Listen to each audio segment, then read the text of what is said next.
Hi everyone, welcome to another video. Today featuring myself, Alexander Hagberg, and special guest, Salton Dong. As you may know, this year I joined up with Team EAM, the American battery brand, and I've been extremely happy with the batteries so far.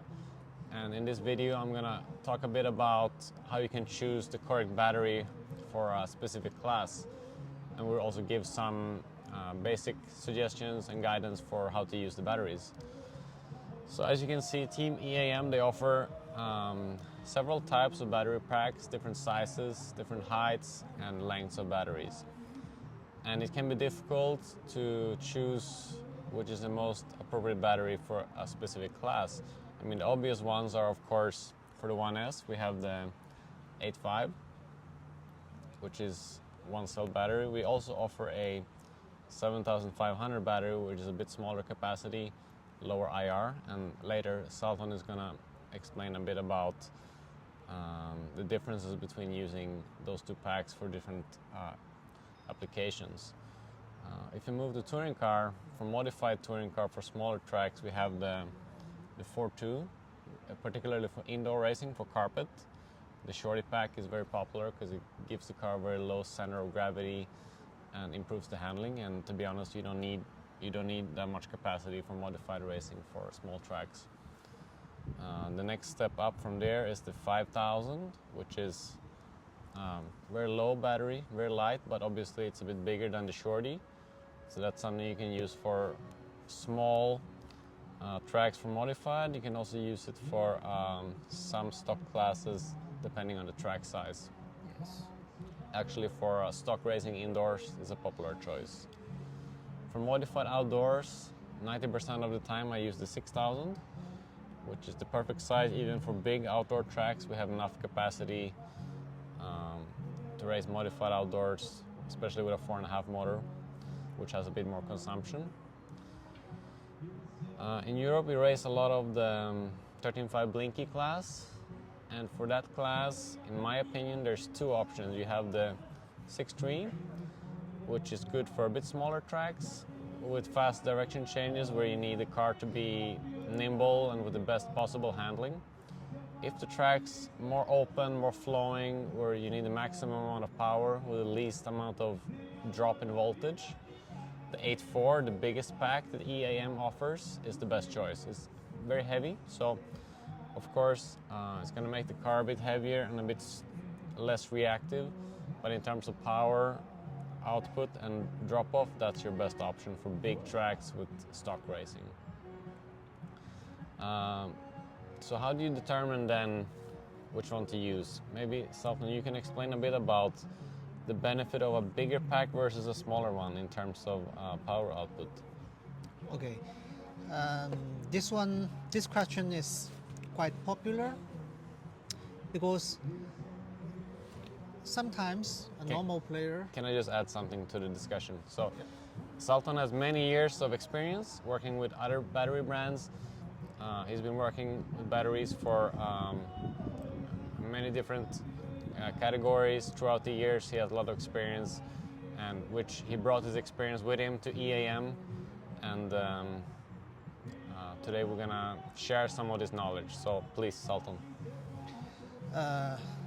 Yes, choose the correct type of the battery is very important, but sometimes it's difficult for the normal players because now on the market we have lots of brands, and each brand maybe also have different types of the batteries.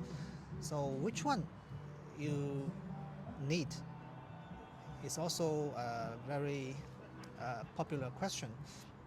So just as Alex said, when you need a big battery, but in the meantime you feel the capacity is more than enough for your run, why you just not choose a smaller one? So this is based on the overall performance, because we all know when the battery is keeping discharge, the voltage will going down when the capacity is also used up. So for the race, especially for the stock race, we need the capacity to support the voltage level. That means if we use, let's say, if we use 2000 milliamp hours for one stock class with the big battery, after 2000 discharged, maybe it still have 8.0 volts. But when you are using the 5000, after 2000 discharged, it only has 7.7. So at that time, even the IR of the battery is lower, but the overall voltage is still too low. Yes. So for the capacity, you need to know your class, how much it is needed. For example, we have some experience for the modified touring car. Outdoor, normally we need 3,500 to 4,000. Some super high traction truck, maybe even more. So at that case, maybe we need a pack not less than 5,000. So to keep the battery safe and also the voltage can support the last minute run. Normally we need at least 10% over the real capacity we need. This is the minimum. But if you can have more, for sure it's better for the last minute. So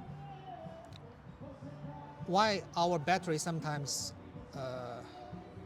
broken or not as good as before very soon is because you use it too much. Let's say that's deep discharged. So for example, if you use the 5000 on a modified car and you run 7 minutes, you used up almost all the capacity. That makes the battery very easy to be unbalanced in the two different cells inside. That actually damage your the whole pack. And sometimes that can lead to Unbalanced. puffing of the battery as Yes, well. Yes. it's sometimes the unbalanced cells inside is the main reason to damage the packs. This is why we need to keep 10% at least to keep it safe. This is one thing to choose. Another thing is we have some simple methods to check if the pack is good or not. So I will share some tips to you guys. The first one is check the weight. Check the weight of one pack. Each different capacity, the level I mean, normally it has a standard weight. For example, let's say 6,000. This is the most used. If the 6,000 from the normal voltage, 7.4 hours, it should at least have 240 grams. This is the minimum, I think. But for the normal one, we may have 260 grams. Depends on the different chemistry inside. But if it marks 6,000 but only 220, it's too low for the It's standard. a warning sign. Yeah, It's a warning sign that it's actually not really a 6,000 battery Yes. inside. And we cannot say it's 100%, but normally if the weight is heavier, the battery performance should be better. Yes. I mean, the capacity and also normally the IR should be better. And also another very important thing we need to be aware is the HV packs versus the standard voltage. I have a data to show you. If HV pack, it mentions the capacity is 6,000, then normally you have 10 to 13% less of the capacity when you only charge to 8.4. So, because the rule in our sport, most of the rule not allowed to charge Yes. to the high voltage. So from 8.4, when you start to discharge, 6,000 HV, maybe only 5,400. Yes. Yeah, 10% or even more or less. So this brings me to another important question that I often receive from customers as well, and I know this is a common question in the battery industry. For example, EAM, we don't offer any HV packs. These are all regular packs. What's the main reason for them not being HV packs? Okay, this is very sensitive question. In my opinion, because the rule is from 7.4, so you can charge to 8.4 volt, but with the higher HV type, the battery, the labor will have a bigger number, and also in some topics, the HV pack may be a bit stable, a bit safe to have more cycles.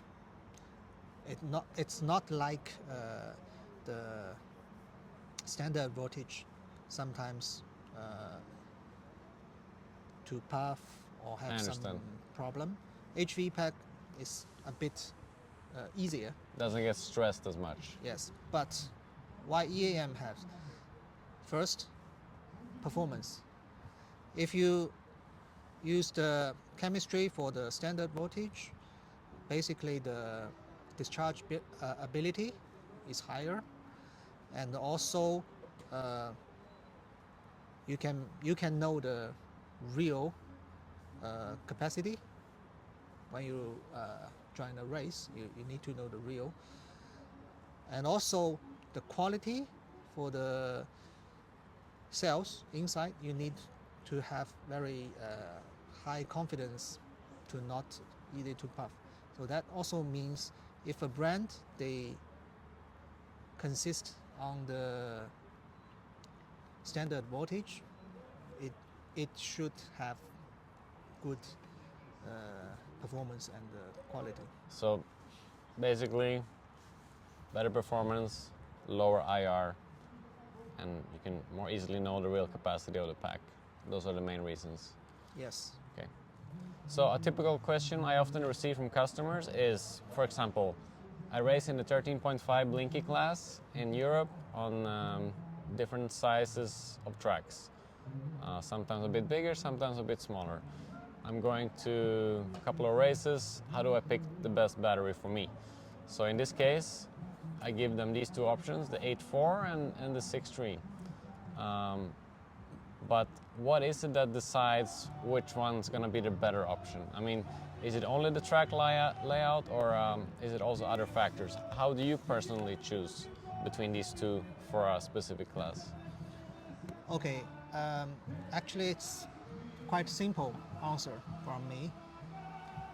You need to check your 5 minutes average lap times to tell. Because sometimes our team driver, they prefer a smaller one, even because this one, the big one, will be faster on the single lap, but the overall, still the smaller is better. Or sometimes when the traction changed, the lower and the lighter one have the best average. Yes. So we need to tell it by yourself. So for example, I want to have an example.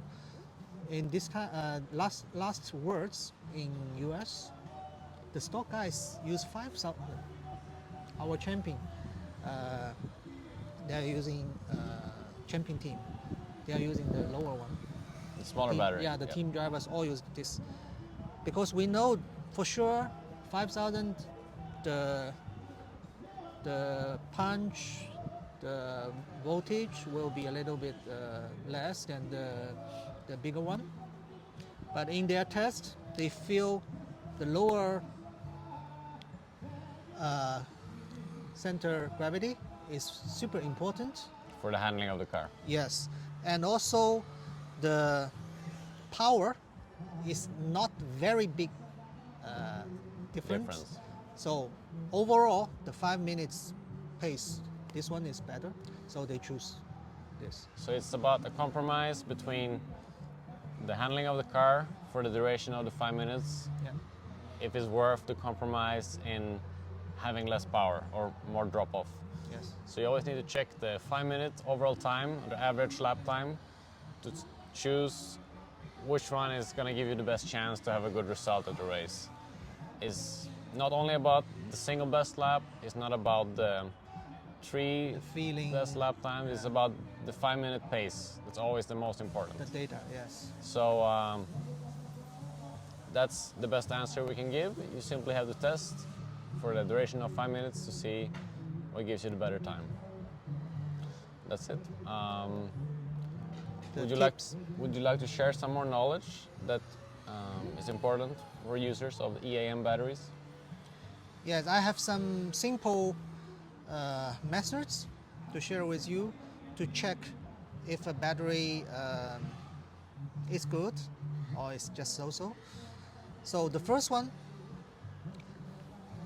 you can ignore those big numbers first.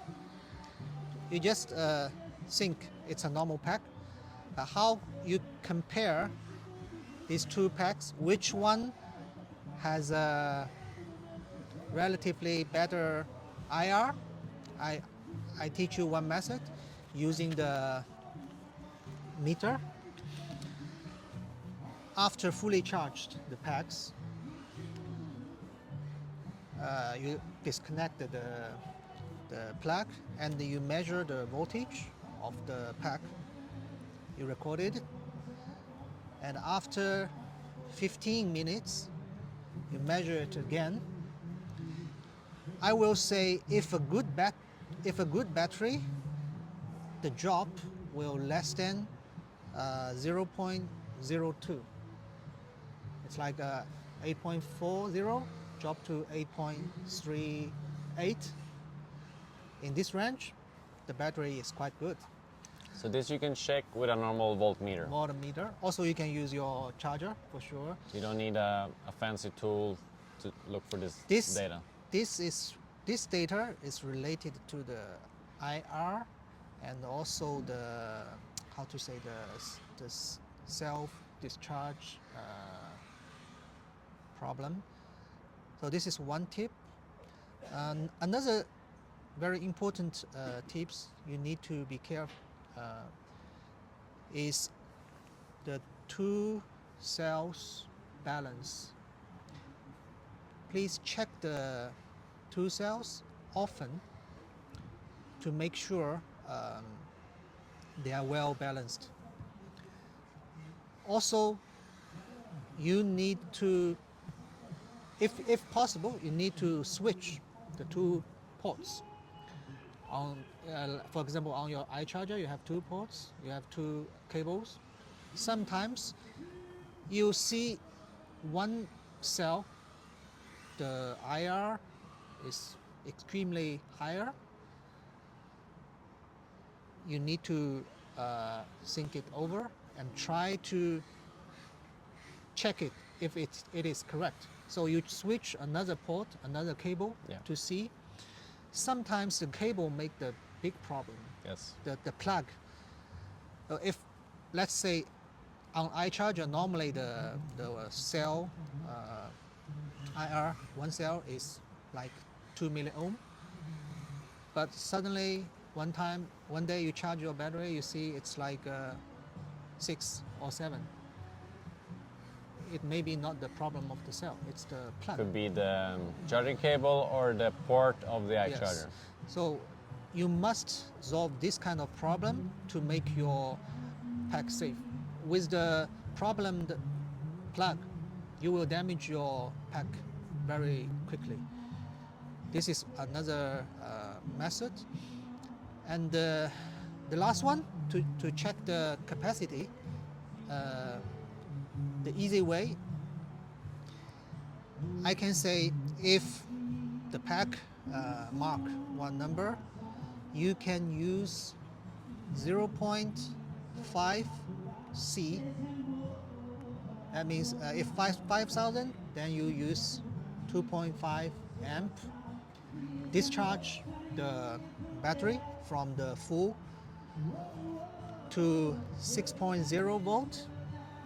If the capacity is near the number, that means it's a quite true and real number.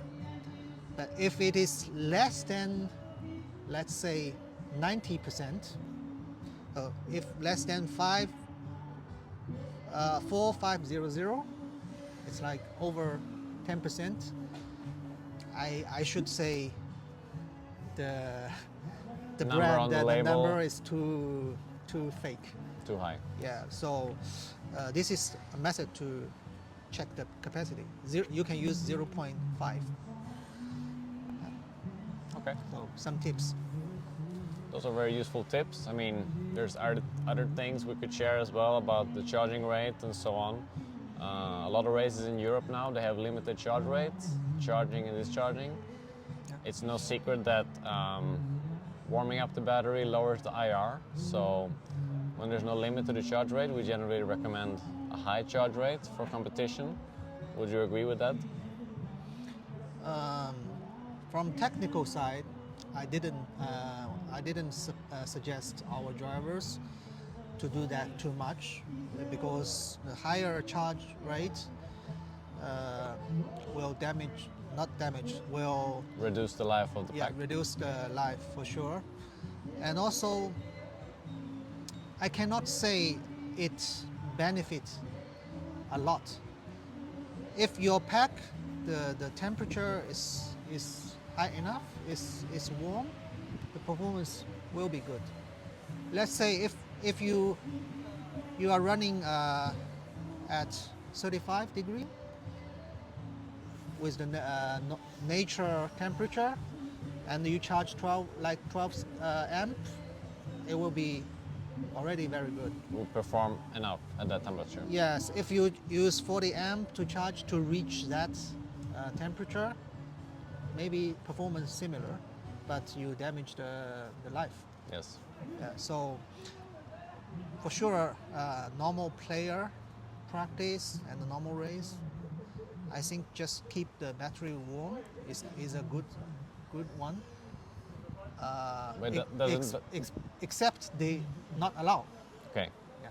But I will suggest. When you say keep warm, does it matter if the warming is coming from charging and discharging, or can it also be externally warming the pack, such as using a lipo pouch or something? Does it make a difference? Or is it most important that the pack is just warm from Yes. from any source? You just make sure it's from the internal. The cell itself is warm. Okay. Yeah. And this can be achieved obviously by charging, discharging, or externally warming the pack somehow. I think the effect is similar, but myself, when I test the battery, I always use external a box to heat up. To heat up the battery. Yes, this is better for the battery. And also, when you charge, discharge to make the temperature, but the pack itself maybe not recover very, not full recovered. So it was also affected the data you measured from the test. Okay, so just one more question. A lot of guys ask me, how many times do you suggest to use a battery in a day to not have any big drop in performance? Like, what's the optimum amount of charges that you should do for one battery per day, per 1 day of racing? I think good quality batteries, 2 or 3 cycles in 1 day, totally no problem. But I don't suggest more. Yeah. Do you agree that often the second cycle of the day is the better performing one? No, I don't think so. Okay. I just feel temperature is the most important. Okay. So I really hope the organizer, they will allow a very safe warm up for the battery pack. Even our real car, they have a system to warm up the battery in the Yes. winter to make sure it's safe and also the performance will be better. Okay. Okay, so last question before we stop. Let's say you buy a battery in store, brand new, open the box, and you want to use this battery in a competition. How do you prepare this battery for the race? Do you break it in first, or can you use it immediately in the race? Yes, I break in at least 1 cycle, but maybe it cannot call breaking. It's like a check and also active the inside chemistry a bit. So the call it a check is more maybe more accurate. More accurate Yes. description, yeah. Yes, balance of the 2 cells is the one thing you must check. So 1 cycle, charge and discharge before you use it in a race. Yes. Okay. Well, I think that covers most of it. Thank you, Salton, for all your insights about the batteries, and we hope that you customers find this information useful so that you can get a lot of enjoyment out of your Team EAM batteries. Thank you. Thank you for watching.